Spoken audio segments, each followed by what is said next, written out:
अजूनही आमची बरीचशी कामं पाईपलाईनमध्ये आहेत. अजूनही वेगवेगळ्या प्रकारच्या समस्या म्हणजे सोलरवर बारामती शहरामध्ये स्ट्रीट लाईटला लागणारी जेवढी वीज लागते ते पण मी आता प्रोजेक्ट हातामध्ये घेतलेला आहे. अशा पद्धतीनं बऱ्याच गोष्टी आम्ही त्या बाबतीमध्ये करतोय. तसंच मला दुसरं एक तुम्हाला सांगायचं होतं, हे झालं येणाऱ्या निवडणुकीच्या बाबतीत.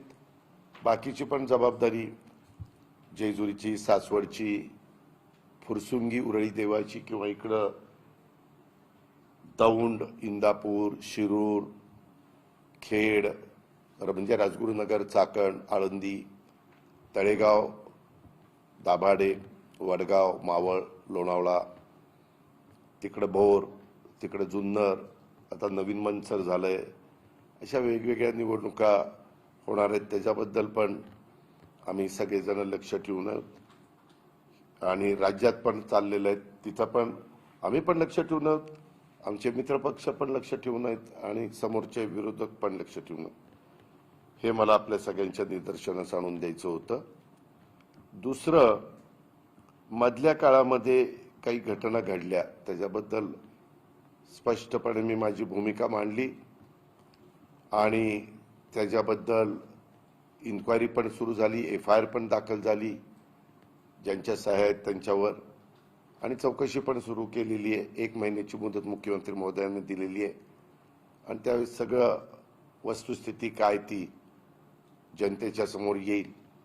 कारण 1 रुपयाचा व्यवहार न करता नुसते आकडे लिहून कसा कागद होऊ शकतो ते आजपर्यंत मला काही कळलेलं नाहीये. आणि त्याच्यामुळे मी पण आश्चर्यचकित झालो की असं कसं ज्या रजिस्टर ऑफिसच्या व्यक्तींनी हे नोंदणी केली त्यांनी कशामुळे ही नोंदणी केली, काय त्याला असं घडलं की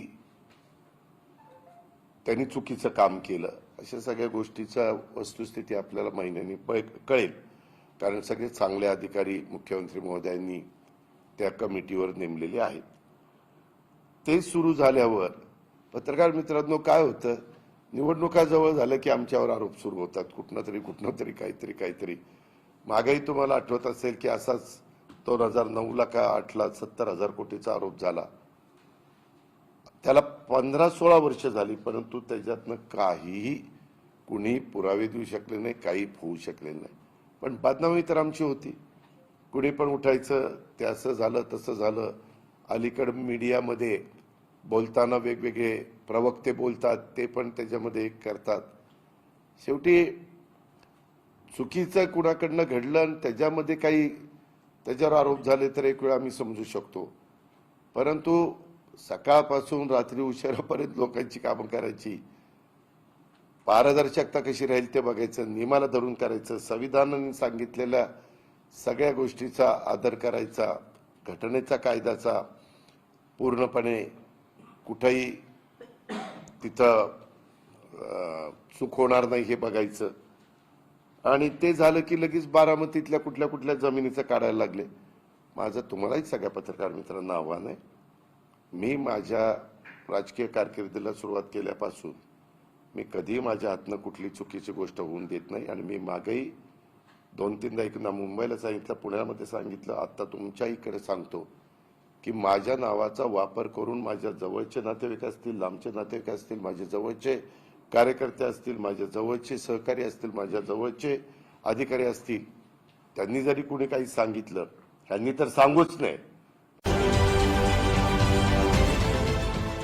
देश विदेशातील प्रत्येक घडामोडींचे लाईव्ह अपडेट मिळवण्यासाठी आता साम टीव्हीच्या सर्व सोशल मीडिया प्लॅटफॉर्मला लाईक, फॉलो आणि सबस्क्राईब करा.